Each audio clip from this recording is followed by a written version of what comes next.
Queridos amigos, queridas amigas, que o Senhor seja conosco, nos abençoe, nos envolva na sua paz, na sua vibração. Gostaríamos de agradecer ao convite que nos foi formulado, cumprimentando o pessoal da mesa, em nome de quem eu também saúdo todas as pessoas que estão à frente desta casa. Há mais de 10 anos estivemos aqui e já vislumbramos os frutos sazonados do trabalho dedicado à causa do bem, que não apenas gerou os efeitos das nossas conquistas em termos de ampliação de trabalho e de melhoria no âmbito exterior da construção da casa, cada vez mais bela e mais bem ornamentada, mas, sobretudo, a construção do monumento e das suntuosas edificações internas, que eu tenho certeza que essa casa, com seus colaboradores dedicados, proporcionam a todos que a ela acorrem na condição de oásis de bênção. Gostaria de, antes das nossas considerações, esclarecer as perguntas que nos são dirigidas em alguns momentos em caráter particular, pela razão de estarmos, por exemplo, registrando uma prédica como essa, porque participamos de um canal de vídeos, o Raciocínios Espíritas, canal que é relativamente conhecido do movimento espírita daqui, em algumas casas, e temos a honra de anunciar também nessa casa abençoada. O Raciocínios Espíritas não apenas é um canal de vídeos que disponibiliza conteúdo gratuito, sem nenhum interesse de nenhuma natureza, a não ser socializar informações e conhecimento espírita, não apenas de palestras como essas, mas também de estudos doutrinários, de obras da literatura mediúnica de credibilidade. Nós estamos e temos uma equipe que não se concentra apenas em minha pessoa, mas outros colegas e oradores, confrades, que participam conosco. Estamos aqui, por exemplo, com Patrícia Lins, que é uma oradora espírita também da cidade, e que também é uma das colaboradoras do Raciocínios Espíritas e hoje está nos auxiliando. Dito isso, iremos começar. A história do Império Romano é um dos momentos fascinantes da humanidade.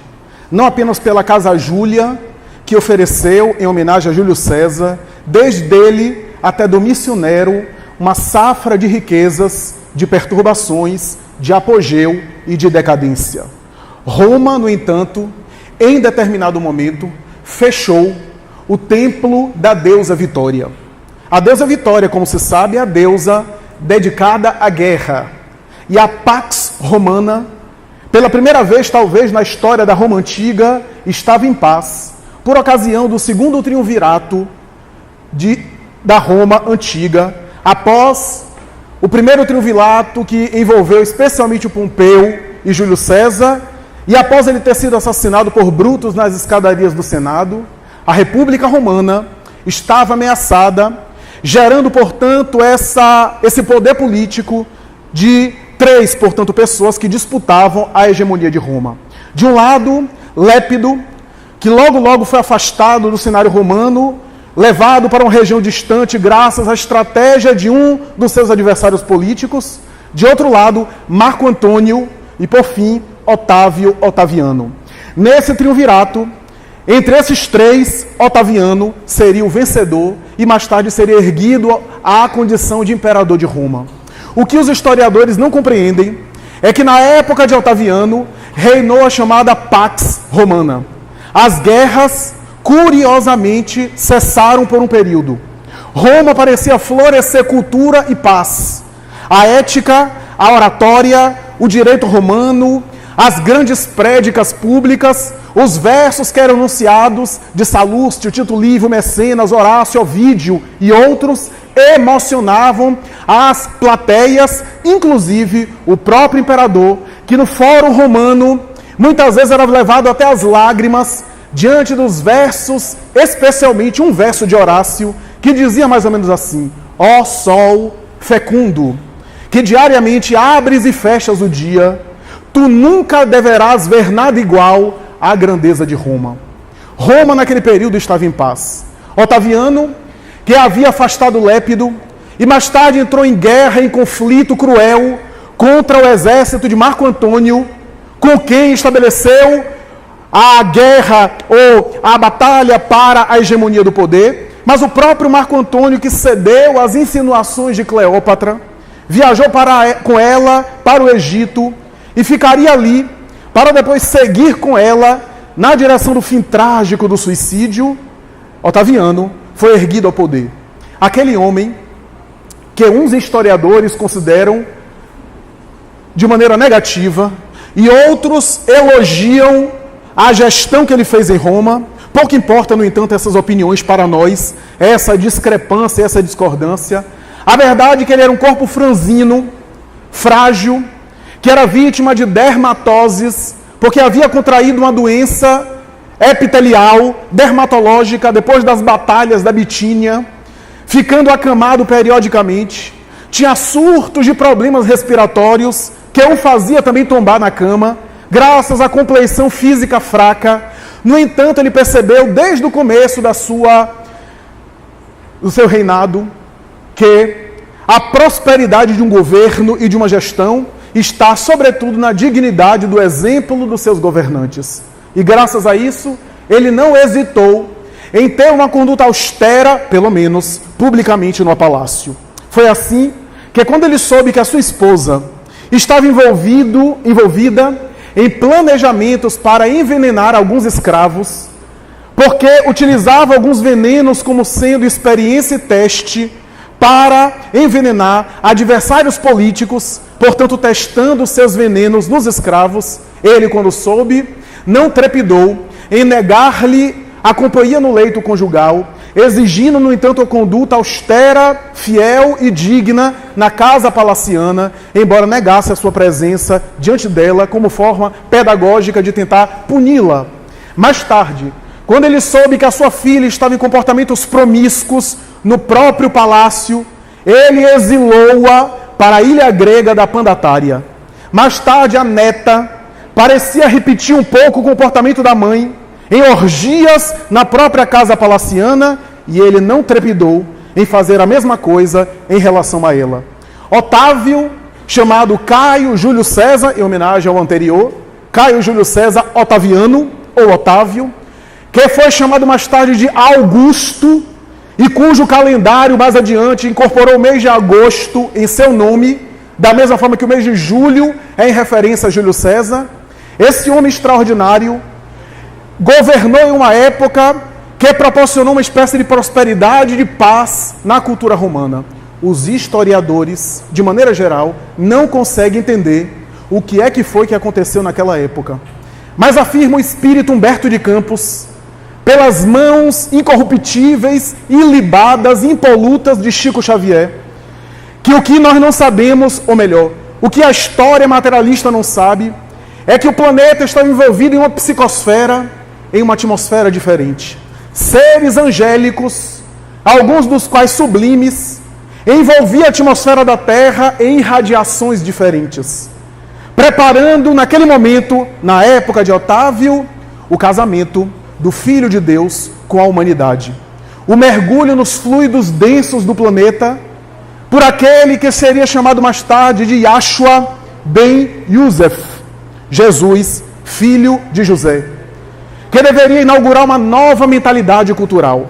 A verdade é que nesse báratro, nesse íntere, nesse segundo triunvirato, nessa época do governo de Otávio, não estavam reencarnando no planeta espíritos belicosos como Alexandre Magno da Macedônia, Ciprião o africano, Aníbal o cartaginês e outros que foram célebres por fomentar a guerra, o horror, a destruição. Nessa época, estavam reencarnando espíritos mais sutis, embora em vestes às vezes rudes, de pescadores e analfabetos, de pessoas simples e iletradas, de pessoas ignorantes, porque eram pessoas rudes, mas não espíritos rudes, o que é muito diferente, para preparar a chegada daquele que era previsto por todas as tradições culturais antes dele. Jesus não foi apenas previsto pelos profetas do Antigo Testamento de Israel. Aliás, quem fala isso é o próprio Emmanuel, na obra A Caminho da Luz, pelo mesmo Chico Xavier, já mencionado, quando ele diz que se nós consultarmos os livros sagrados e a tradição ancestral da China ao Japão, da Índia à Babilônia, de Alexandria à cultura oriental toda, veremos sempre a tradição espiritual e religiosa da intuição da chegada de alguém no futuro, que deveria dividir as épocas, que deveria ser um facho de luz, porque ele foi previsto por várias, se não todas, as culturas espirituais da época. A verdade é que, embora tudo isso, para fazer um pouco de contraste, em Israel, quem estava no seu trono foi, embora a paz romana, embora ter período de tranquilidade e de prosperidade, em Israel estava no poder um dos homens mais sanguinários que a história já registrou. Herodes, chamado ridicularmente de O Grande, era alguém que pode ser considerado um dos mais célebres seriais assassinos da história. Esse homem que já subiu ao poder de maneira destrutiva, que não era judeu, era asmoneu, e não obstante detestar os judeus, e por ele ser detestado, procurava tentar agradar os judeus, embelezando o templo de Jerusalém, com uma parreira e uma estátua de ouro, e para se proteger da sua paranoia de uma revolução popular, saiu embelezando ao longo dos anos toda a antiga Palestina com palácios, com estruturas suntuosas para a miséria da população em geral. Herodes o Grande, que entre vários tumultos, turbulências da sua vida, uma vida muito infeliz e agressiva, chegou a assassinar muitos dos seus próprios filhos, pela sua paranoia de um dos seus filhos roubar-lhe a coroa. Mais tarde, assassinou a sua esposa, Mariane, que aliás era nobre e digna, numa suspeita de infidelidade conjugal que ele levantou e que nunca havia se confirmado. Graças a isso, esse homem, que mais tarde decretaria a matança das crianças inocentes, conforme a Bíblia diz, com medo do Messias esperado, o rei de Israel, entre aspas, roubar-lhe a coroa, vai passar a história numa biografia triste, atormentada e desencarnando de uma maneira dolorosa, deixando mais tarde a antiga Palestina em tetrarquias, para que os filhos que sobreviveram pudessem herdar, entre eles, o famoso Herodes Antipa, Arquelau, Herodes Filipe e outros, que dividiu a Palestina em Judéia de um lado, Samaria de outro, Galileia e assim por diante, para que cada filho pudesse governar uma região. Foi nesse báratro, foi nesse cenário cultural, foi nesse contexto que ele nasceu. E nasceu em circunstâncias tão especiais que chama a atenção até hoje. Yahshua ben Yosef, ou Yosef, Jesus, filho de José, é tão especial que ficou muito mais conhecido como Jesus de Nazaré. O que é curioso, porque numa cultura patriarcal, quase sempre o filho ou filha eram conhecidos pelo sobrenome dos pais, graças à cultura patriarcal e algo machista.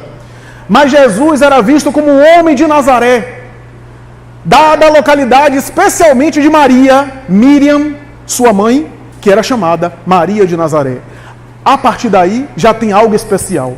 Ele era muito mais conhecido pelas expressões do sobrenome da mãe, a localidade de onde a mãe provinha, do que necessariamente o sobrenome ou a adjetivação do seu pai, o carpinteiro. A verdade é que esse homem, que é Ernest Renan, imortal da Academia Francesa de Letras, classifica como um homem incomum.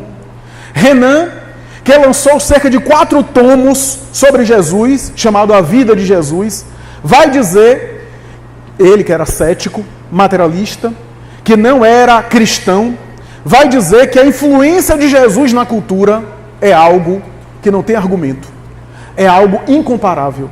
Que Jesus, do ponto de vista histórico, é uma personalidade que divide épocas. Aliás, dividiu antes e depois do seu nascimento. Eu tenho um amigo judeu que ele costuma dizer: eu não sou cristão e entendo, no entanto, o cristianismo, mas não posso negar a grandeza e o impacto do líder de vocês, cristãos, na cultura geral.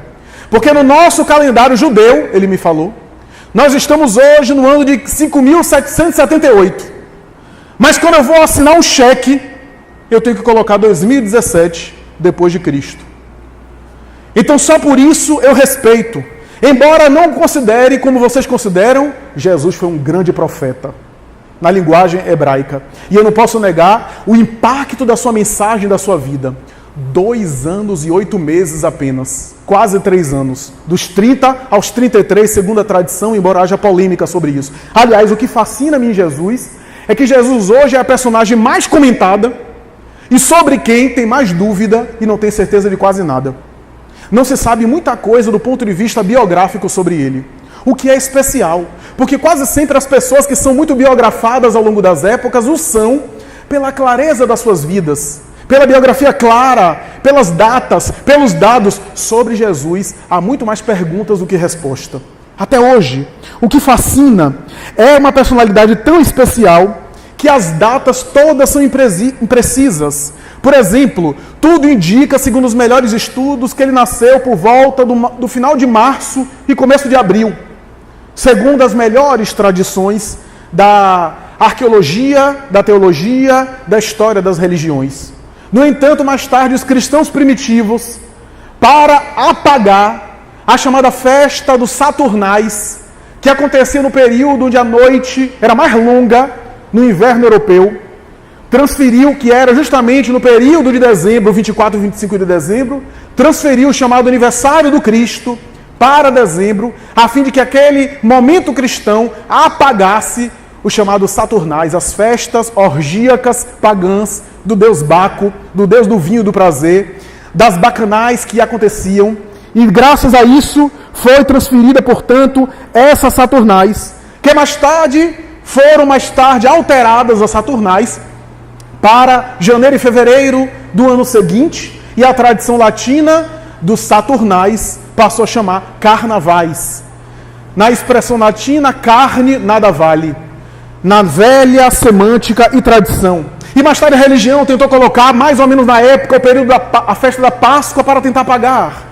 Mas desde o carnaval da Riviera Francesa, de Veneza, e mais tarde o intrudo de Portugal, foi naturalmente mantendo também uma festa popular, que tem o seu valor do ponto de vista cultural, mas cujas raízes eram perturbadoras. A verdade é que ele nasceu. Não importa se foi em dezembro, foi em abril, o importante foi que ele nasceu. Mas as perguntas continuam. Onde foi que ele nasceu? A tradição cultural convencional fala em Belém. E tudo indica que foi em Belém. Mas a história não consegue confirmar totalmente. E por que ele nasceu em Belém e era chamado de Nazaré? Era porque a cidade dos seus pais? E porque ele era considerado nazareno, que já era uma corrente filosófica, uma espécie de seita? Porque ele não cortava os cabelos e não fazia as barbas à semelhança dos nazarenos? Há muitas perguntas e pouca confirmação. A verdade é que ele próprio, em alguns momentos, fazia trocadilho com a origem do seu nascimento em Belém. Eu sou o pão da vida. Porque Belém, em hebraico, Betlehem, significa casa do pão, padaria. Ele estava fazendo uma brincadeira com a origem da sua vida biográfica e ao mesmo tempo dizendo que ele era o alimento das almas. Aliás, Jesus o tempo todo é poético. Afirmam Abraham Yossi Heschel, afirmam os grandes teólogos como Nicholas Thomas Wright e os grandes autores da interpretação bíblica atual, que Jesus fazia trocadilhos o tempo todo. Brincava, a semelhança que ele fez quando entrou na casa de Zaqueu e disse: Zaqueu, a salvação acaba de entrar hoje na sua casa. Porque Yahshua, traduzido ao português, significa salvação. Ele estava falando que ele havia entrado à salvação de Deus, ambos. Porque o tempo todo ele fazia essas alusões, porque Jesus, no seu discurso, era impactante. A verdade é que quando ele, possivelmente em Nazaré, se defronta diante dos doutores da lei, aliás, antes disso, aos 12 anos, embaraça os juízes do Sinédrio, doutores da lei, que eram as autoridades civis, religiosas ao mesmo tempo, porque judiciário, legislativo e executivo era uma coisa só, era a lei religiosa do Torá e era ao mesmo tempo a lei judicial da época, o Código Civil e Legal, era uma coisa só. Por isso os juízes eram também sacerdotes do templo, doutores da lei ou fariseus. E quando ele embaraça os doutores da lei, que sua mãe fica preocupada, ele lhe responde de uma forma especial. Mais tarde, entra numa sinagoga. O texto que estava sendo lido é sobre Isaías, de Isaías sobre o Messias.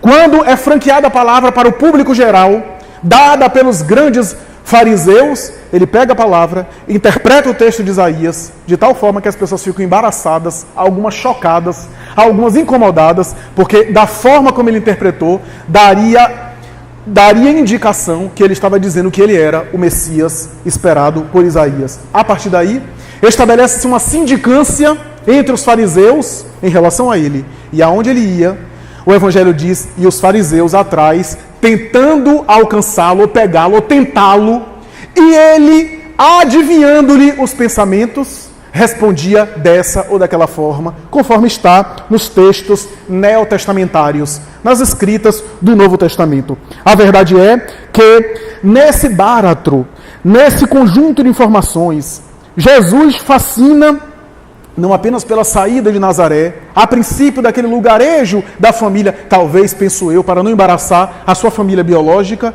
e nunca mais volta para mais tarde escolher um lugar tão pobre quanto Nazaré, ali mesmo na Galileia, Cafarnaum, que era a região mais acessada por ele, e as outras regiões dali da Galileia. Da Palestina, a Galileia era o local mais miserável, mais desconsiderado, que não tinha importância nenhuma. E Cafarnaum era pior ainda. Cafarnaum é menor do que muitos bairros daqui de Salvador. Então quem lê o Evangelho achando que Jesus está fazendo um mutirão de pessoas, convocando pescador para uma revolução material, não entendeu o Evangelho. Porque a abordagem de Jesus não era chamar aqueles pescadores para fazer uma espécie de seita religiosa. Era uma abordagem onde ele estava chamando espíritos que seriam colaboradores da sua mensagem, não naquela época, mas nos séculos seguintes, nos séculos que viriam depois. Ele estava reunindo aqueles que seriam seus embaixadores futuramente, ao longo dos séculos. Ele estava fazendo uma revolução que começava dentro deles, dos apóstolos, para depois se espraiar para o resto do mundo. O que mais me chama a atenção nisso tudo é que o nascimento dele e a passagem dele sobre a terra quase não foi registrado pela história. Se a gente pega os livros sobre Tibério, Cleópatra, já citada, o próprio Otaviano, já mencionado, se a gente pega os livros falando sobre Júlio César, veremos várias referências sobre essas personagens da época, inclusive. Sobre Jesus, há um grande silêncio. Um silêncio quase comprometedor. Há uma menção rápida de Flávio Joséfo, o historiador do povo hebreu, no ano 62 da nossa era, quando se refere a Tiago, que foi lapidado, e ele diz: Tiago, um discípulo de um homem chamado Jesus, e nada mais. Mais tarde, nós veremos no século II, Tácito, o historiador romano, nos seus anais históricos, falando do incêndio de Roma, por volta de 64, quando Nero tocou fogo em Roma e colocou a culpa nos cristãos, e os cristãos passam a ser perseguidos. E aí Tácito vai dizer que esses cristãos receberam a responsabilidade do incêndio provocado por Domício Nero, o filho cruel de Agripina. Mais tarde, Plínio, chamado Jovem, em uma carta ao imperador Trajano, vai dizer que os cristãos se reúnem ao pôr do sol, oram a Deus e não compactuam com os deuses de Roma. Nada mais. São citações muito rápidas. Séculos mais tarde, em 1945, no Oriente Médio, foi encontrado por beduínos manuscritos que demorou mais de 30 anos para serem traduzidos, porque era de uma língua arcaica, pertencente na sua maioria aos essênios, uma seita da época, e há uma menção a Yahshua, considerações sobre ele e os textos bíblicos. E essa é uma das provas mais atuais sobre a passagem dele pela terra, o que levou algumas pessoas entusiasmadas a especularem que Jesus foi essênio. Não há nenhuma prova a esse respeito, só opiniões, algumas especulações e algumas tentativas de publicidade. A verdade é que Jesus possivelmente esteve com os essênios para que os essênios soubessem que ele já estava na terra, porque esperava ele também. Mas que não precisou aprender e nem beber da sabedoria dos essênios, porque ele já vinha com uma sabedoria maior, que não era resultado dos neurônios cerebrais. Lançou as boas novas, as boas notícias. Termo grego euangelion. Boa mensagem, boa nova, notícia boa, boa mensagem. Ele dizia: eu vos trago boas novas de alegria. No Evangelho de Lucas chega a dizer: é boa nova de Deus. o que significa dizer que a proposta do Evangelho é uma boa mensagem do cosmo, da divindade. E o que é essa boa mensagem? Jesus. Jesus é a mensagem de Deus para o ser humano no planeta Terra. Por isso o Evangelho dele não é apenas uma lição teórica, um discurso, mas é a sua vida colocada em prática. A vida de Jesus é esse Evangelho. A maior prova histórica de Jesus ter passado pela Terra são os 4 Evangelhos. Porque são 4 biógrafos falando de um mesmo homem, cada um com a sua visão especial, o que é peculiar. Mateus, no seu capítulo 5, fala que ele subiu a montanha e falou o sermão da montanha. Lucas, a esse respeito, diz que ele desceu a montanha e falou o sermão da montanha. Não é importante se ele desceu ou se ele subiu. O importante foi o que ele falou. Mas é cada um descrevendo o mesmo homem, cada um com a sua emoção, com a sua perspectiva, com a sua visão especial. Mateus é um judeu falando aos seus irmãos de raça e tentando demonstrar aos seus irmãos de raça que Jesus é o Messias. Daí é todo um evangelho temático, teológico, argumentativo, comparando Jesus com os grandes profetas e dizendo que ele era o coroamento das profecias antigas. Moisés sobe ao Sinai para receber os 10 mandamentos. Jesus sobe a montanha e fala o sermão da montanha. O tempo todo ele tenta 72 discípulos, como falamos recentemente em uma outra palestra, porque eram 72 juízes do Sinédrio. E assim por diante. É toda uma conexão com os antigos textos. É um evangelho temático. O evangelho de Marcos é um evangelho sucinto. É interessante, né? Dos 4 evangelistas, 2 nem chegaram a conhecer ele. E 2 privaram da sua amizade. Marcos, que era um adolescente quando aderiu à mensagem do Cristo, um adolescente jovem, filho de uma mulher extraordinária em Jerusalém, que abriu a sua casa para receber os primeiros cristãos antes mesmo da Igreja do Caminho, Maria de Jerusalém. Essa mulher extraordinária recebeu o seu filho, João Maria Marcos. E esse filho, mais tarde, vai ser encaminhado por ela a Pedro, Simão Pedro, porque antes de morrer, ela queria ver o seu filho cristão. E Marcos vai ouvir de Pedro, que era analfabeto, as suas confissões e a sua narrativa. Portanto, o Evangelho de Marcos é o depoimento de Simão Pedro. Por isso que lá há contundente a colocação de que Pedro negou Jesus 3 vezes. É um evangelho rápido, sucinto, objetivo, bem típico de um pescador, dado ao trabalho braçal, sem muita reflexão. Se você respirar profundamente ou for tomar o remédio de pressão, quando você voltar, o Evangelho de Marcos já acabou. De tão rápido que é. É velozes e furiosos. Então, é um evangelho sucinto, falando dos milagres. Porque Pedro queria escrever um texto para Roma. E os romanos estavam interessados em fenômenos. O Evangelho de Lucas, no entanto, vai ser descrito por Renan como o mais belo livro que alguém já escreveu. E nós sabemos que Lucas, grego, o mais intelectual dos 4, talvez, escreveu um evangelho baseado nas suas experiências com Paulo, porque se tornou discípulo de Paulo. E vai ser Emmanuel, em Paulo e Estevão, que vai dizer que no final da vida do apóstolo Paulo, já enclausurado, Paulo chama Lucas e vai dizer: Lucas, se eu tivesse tempo, eu escreveria um evangelho, mas eu irei morrer. Escreve tu. Vai até a igreja de Éfeso, onde está lá João, o futuro João evangelista, Maria de Nazaré, a mãe do Senhor, e ouve as informações dela e faz um evangelho baseado nas suas narrativas. Lucas vai para Éfeso, a igreja de Éfeso, e conhece não apenas Maria Santíssima, Maria de Nazaré, mas também estava diante de Maria de Madalena, e ouve o depoimento de ambas para escrever o mais belo livro da humanidade. O evangelho de Lucas pode ser considerado o evangelho da compaixão, porque ali está as parábolas da compaixão, da dracma perdida, da ovelha perdida, do filho pródigo. Estão ali a parábola do bom samaritano, as grandes lições de compaixão. É um evangelho mais biográfico, porque fala da infância de Jesus. É a mãe dele, falando sobre o próprio filho. E por fim, o evangelho de João, que é um evangelho feito de símbolos difíceis, de interpretação mais sofisticada, feita de imagens e de luzes. João faz alusão a colocações muito difíceis. Por exemplo, Gênesis de Moisés dizia: no princípio, Deus navegava sobre as águas, a face do abismo. E aí ele começa fazendo uma alusão ao Gênesis. No princípio era o Verbo, e o Verbo se fez carne. E o Evangelho de João é um evangelho, me perdoe a expressão, aspas, esotérico. Um esoterismo universal, no sentido de uma linguagem mais profunda, feita de símbolos profundos e difíceis. É um evangelho rico em metáforas.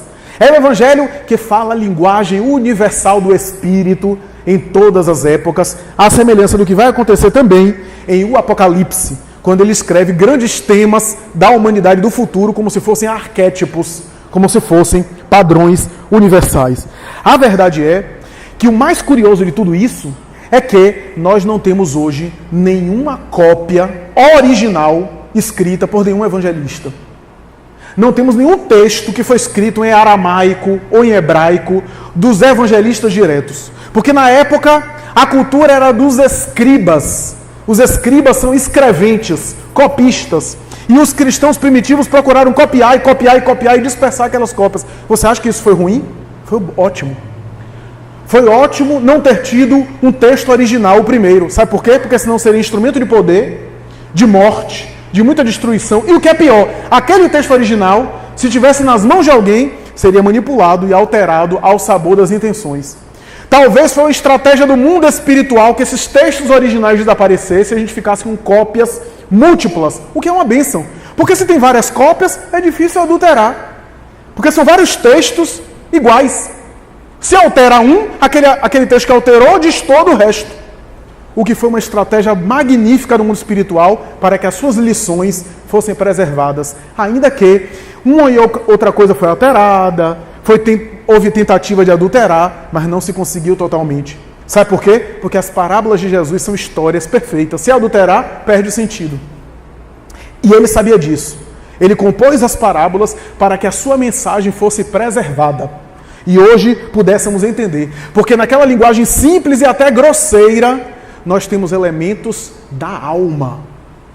São as leis psíquicas da alma ali, com elementos grosseiros. Talento, azeite, lâmpada, peixe, rede, grão de mostarda. São esses elementos que ele utilizou para compor coisas que são as leis que regem a vida da alma. O que é que Allan Kardec vai falar 18 séculos depois? Que a lei de Deus se divide em duas manifestações. As leis da matéria, que rege a vida do corpo e a vida material, que é da responsabilidade da ciência, e as leis da alma, que rege a vida da consciência, a vida psíquica, e que são da alçada da religião em geral e do espiritismo em particular. Quando Jesus apresenta as suas lições, ele está colocando em palavras a lei que rege a vida da alma. Porque como a lei divina não tem uma Constituição Federal específica, não tem um texto, Jesus é o texto da lei divina. Ele próprio é a lei encarnada. É como se a lei de Deus um dia andasse sobre nós, por nós. Por isso que ele dizia que no futuro o Pai enviaria outro Consolador. Porque enquanto ele estava no corpo, ele era o Consolador. Ele representava essa consolação. No ano 383... o Papa Dámaso chamou São Jerônimo e pediu a ele para reunir todas as cópias conhecidas e fazer uma edição que seria oficial pela Igreja Romana, a chamada Vulgata Latina, que hoje é considerada a referência da maioria das Bíblias que conhecemos. E São Jerônimo, que era honesto, respondeu a ele mais ou menos assim: Sua Santidade, o Senhor não sabe o que me pede, porque a humanidade vai me crucificar no futuro. Mas eu só atendo o seu desejo, a sua solicitação, por duas coisas: pelo amor à verdade e porque sois o bispo de Roma. Escreverei, mas a humanidade vai me crucificar. Porque tradutore é traditore. O tradutor é traidor. Sempre muda uma palavra de acordo com aquilo que ele entende que é e nem sempre é. E ele fez a tradução que nós conhecemos da Vulgata Latina. E é verdade, Santo Agostinho, encarnado na época, chegou a criticar ele antes mesmo dele falecer. A verdade é que, apesar disso tudo, as lições de Jesus ficaram. E os seus ensinamentos são um verdadeiro convite à interiorização, à renovação, e exercem um fascínio sobre todos nós. Ninguém falou como ele. Antes dele, Moisés falava do amor aos irmãos de raça e honrar pai e mãe. Antes dele, Buda elegeu o caminho do meio, no equilíbrio do nirvana, falava sobre o equilíbrio do meio e da compaixão. Antes dele, Confúcio falava sobre a ética ou dever. Antes dele, Lao Tse falava sobre respeito pela família e a preservação dos vínculos familiares como base da sociedade. Mas ninguém falou do amor como Jesus falou. Somente ele falou do amor naquele desafio arrebatador. Eu costumo dizer que o amor ensinado por Jesus é para quem pode. Porque é um amor que leva às últimas consequências do amar aos inimigos. Eu não encontro outra página em outra doutrina como as páginas que ele oferece do amor aos inimigos, do amor ao próximo, como ele colocou e vivenciou. Ninguém falou do amor como ele falou. Ninguém estabeleceu o amor como sendo a base da renovação do mundo, do progresso espiritual e até mesmo intelectual. Ninguém falou do amor como sendo a grande terapêutica para a superação das paixões, enquanto as doutrinas do Egito, esotéricas, das iniciações, falavam da austeridade em relação ao corpo, do flagício, do silício, dos exercícios espirituais, tudo válido, das disciplinas de interiorização para superar os vícios e paixões, todas as técnicas válidas, eu repito, mas Jesus centralizou no amor, porque no exercício do amor já estamos superando a ardência das paixões e direcionando-a para os grandes sentimentos superiores que somente o amor pode proporcionar. Jesus ensinou que o amor é o meio de evoluir e ao mesmo tempo é o fim em si mesmo. É o mecanismo pelo qual a alma evolve, porque através do amor a gente galga patamares de amor mais elevado, mas ao mesmo tempo é o objetivo da criatura alcançar esse amor máximo, porque todos nós já conseguimos amar de alguma sorte. Mas é um amor imperfeito, um amor adoecido, um amor patológico. A gente ama, mas o nosso amor fere. Por amor a gente fere. Por amor a gente mata. Por amor a gente magoa. Por amor a gente gera prejuízo a terceiros. É amor, mas é um amor contaminado de paixões. Já conseguimos amar, mas ainda emoldurado esse amor com o sabor das nossas paixões. Jesus nos convida a um amor que é de natureza diferente. Um amor que enriquece aquele que ama e liberta o ser amado. Só o amor liberta. O ódio é que aprisiona as criaturas. É o amor que liberta as pessoas das algemas. E faz bem, sobretudo, aquele que ama. Jesus ensinou que quem ama é quem se enriquece. Se eu amo e sou infeliz, alguma coisa está errada. Ou o meu amor não é um amor legítimo nesse sentido, ou o meu amor ainda é um amor com paixões, com libido, com frustrações, com desejos do ego. Porque o amor não é uma coisa ruim que faz mal à pessoa. O amor é um movimento da alma que a enriquece. Da mesma forma como diz Viana de Carvalho por Divaldo Franco, que quem carrega perfume, fica perfumado primeiro. Ou quem acende uma lâmpada, se ilumina em primeiro lugar. O amor é essa luz. Allan Kardec vai dizer que o maior milagre do Cristo não foi e nunca será nenhuma cura que ele realizou. Não foi e nunca será nenhum prodígio que ele fez exteriormente. O maior milagre do Cristo foi ele ter pregado essa mensagem num lugarejo simples e desconsiderado, não ter sido percebido na sua época, ter passado despercebido por Roma, pela grande política do mundo, da Grécia, de Israel, ser assassinado numa crucificação, que aliás era a pena de morte mais hedionda, não chamou atenção. Quem acha que a crucificação abalou o mundo, é porque não sabe que a crucificação era toda semana. Toda semana tinha alguém que era crucificado. Jesus não foi notado pelo Instagram. Não foi post de Facebook. Passou despercebido. Quase despercebido. Alguém ficava sabendo, uma seita estranha de analfabetos, pescadores, e que não tinha nenhuma importância. O maior milagre dele, diz Allan Kardec, foi a sua mensagem não ter sido abafada na antiga Palestina e nós nem a conhecermos no dia de hoje. O homem de Nazaré, na sua dimensão humana, consegue alcançar o máximo das expressões humanas possíveis. Mas também, A dimensão divina que ele oferecia é aquela que é possível a humanidade alcançar. Jesus, portanto, é a nossa referência. A referência que nós temos, não apenas no sentido tradicional religioso, mas é a nossa referência porque ele nos conclama a uma revolução, a uma mudança interior, a respeitar o nosso espírito de sequência, no sentido da nossa maturidade, das nossas questões, sem fazer uma espécie de luta armada consigo mesmo, mas ao mesmo tempo se entregar a ele em regime de totalidade, é oferecer a própria vida em prol de uma causa maior, de uma dedicação maior, que envolve todo aquele que despertou para os grandes ensinamentos cristãos. Jesus é arrebatador. A sua influência sobre o planeta, e os espíritas sabem, na literatura mediúnica, que Jesus é muito maior do que apenas um profeta que viveu há 2000 anos. Joana de Ângeles chega a dizer que antes dele, ele já estava influenciando o planeta, com aqueles missionários que eram embaixadores dele e que vieram antes dele para preparar a sua mensagem. E depois dele, todos os grandes missionários receberam a bênção dele e a autorização dele para estar na terra. Jesus é o vértice da pirâmide. E todos os outros são embaixadores da sua própria presença.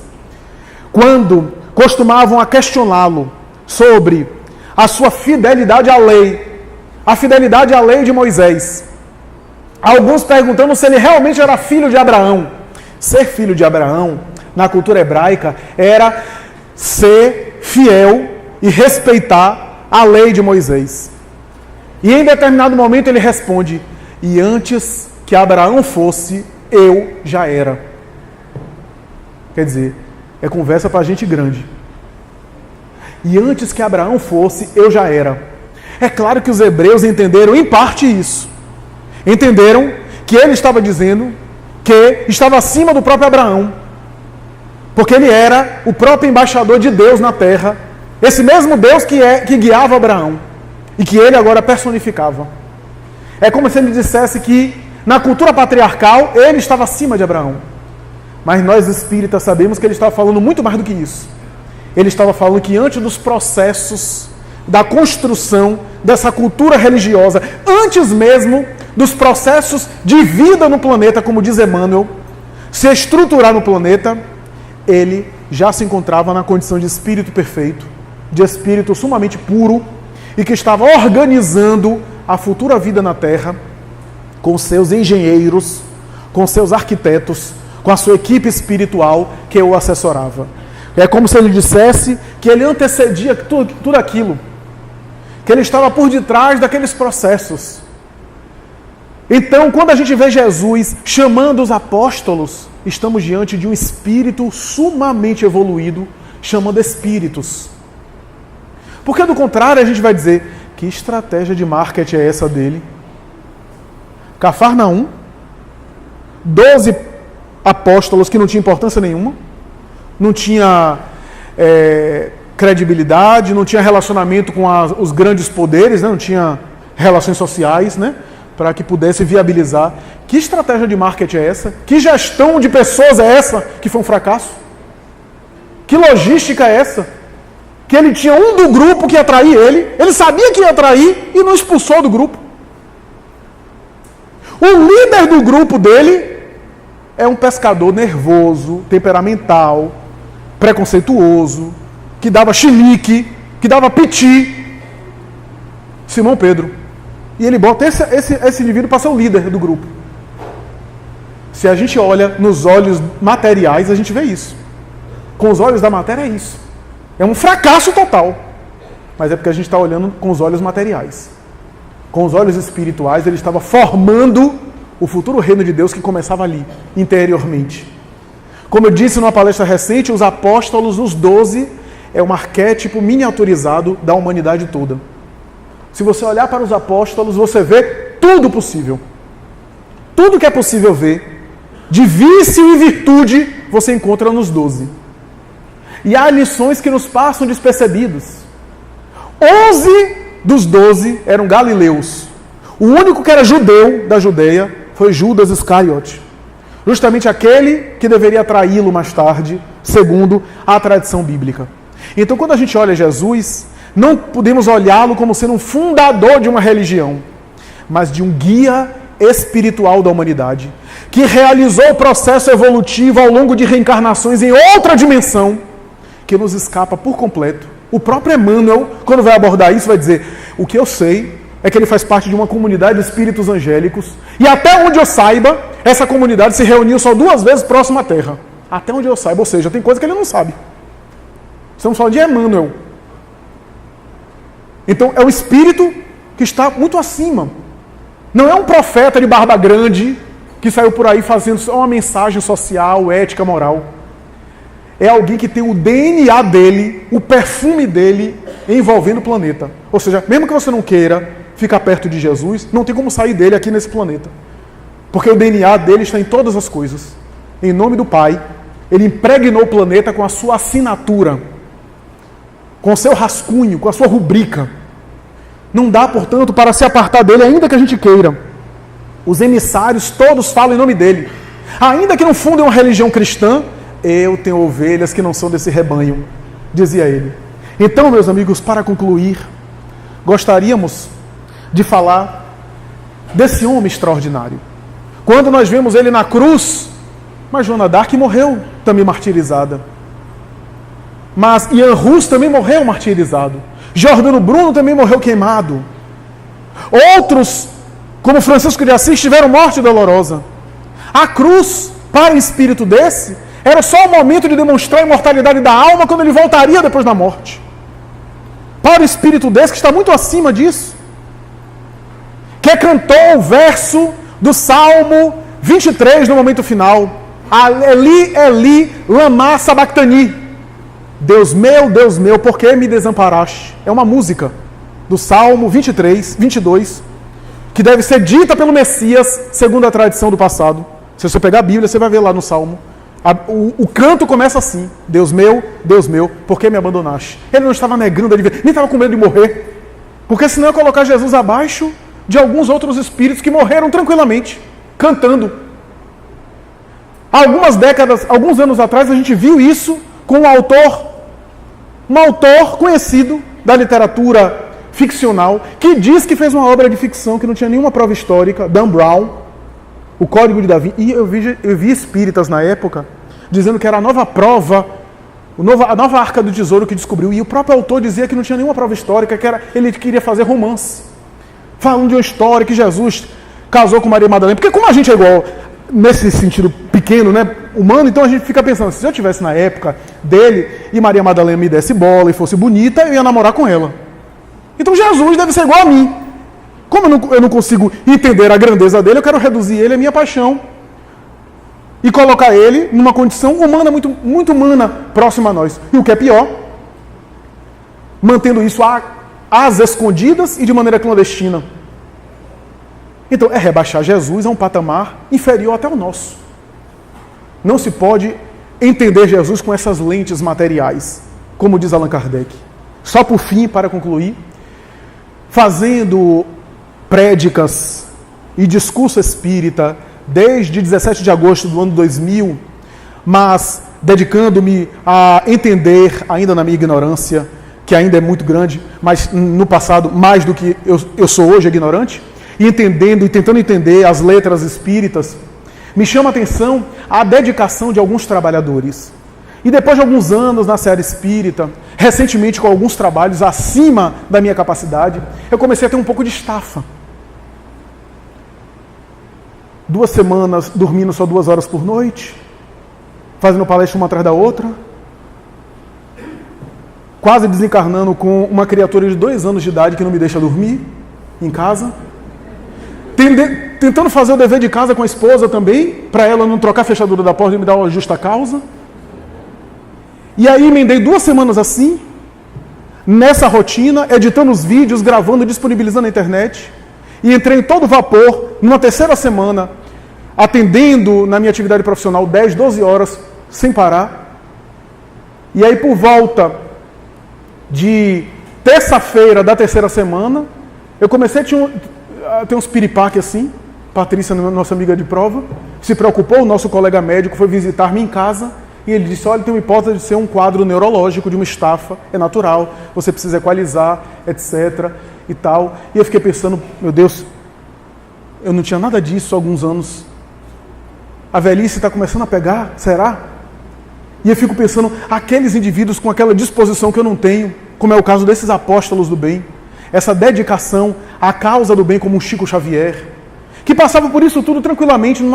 Quando eu vejo o Divaldo com 90 anos, mais da metade do ano dentro de avião, pegando climas os mais variados e sorrindo, tranquilo, com nervo ciático, obsessor, com a coluna arrebentada e cantando o evangelho sorrindo, eu disse, meu Deus, muito distante. Agora, pegue isso e pense em Jesus. Porque todos esses estão milhares e milhares de anos, ou milênios, distante da condição do Cristo, que é a potência, a potencialidade maior, a referência máxima, não apenas guia, porque guia é aquele que orienta, que direciona, mas modelo, porque a sua vida foi modelar. Se Buda teve um antes e depois, se Krishna teve tormentos para despertar, se Maomé teve um momento do transe em Jerusalém para se tornar o avatar que foi, se os grandes homens e mulheres sempre tiveram antes e depois para a iluminação, Jesus não teve isso, porque já veio numa referência máxima. Portanto, meus amigos, nesse final de ano, recorramos mais ao Cristo. Voltemos a Ele, às suas lições, e encontraremos sempre resposta na sua proposta do Evangelho. Não no sentido religioso, tradicional, moralista, mas no sentido terapêutico para as nossas vidas. Voltemos o coração para eles, para as suas lições maravilhosas. Porque a proposta de Jesus é de redenção da humanidade. Não é de anjos para iluminar a humanidade. É de seres humanos querendo alcançar a angelitude. Ergamos, portanto, o pensamento aos céus. Para repetir como repetiu José Silvério Horta, o Chico Xavier, quando diz assim, Senhor, louvado seja, Senhor, na glória do lar celeste, pelo bem que nos trouxeste no Evangelho Redentor, na tarefa renovada que o teu olhar nos consente. De espírito reverente clamamos pelo teu amor. Pobres cegos que fugimos da luz que nos eleva, nossa oração rompe a treva, escuta-nos, mestre, e vem retificar nosso passo na tarefa corrigida, sustenta a nossa vida na luta do eterno bem. Dá-nos, Jesus, tua bênção, bênção que conforta e levanta, para que a tua doutrina santa vibra pura e viva em nós. Faz de Jesus de nós todos, na caminhada incessante, a todo momento e a cada instante, possamos ouvir-te a voz. Ampara-nos a esperança, socorre nossa pobreza, liberta nossa alma presa do erro e da imperfeição. Mestre excelso da verdade, em todo momento e a cada parte, ajuda-nos a guardar-te no templo do coração. Muito obrigado.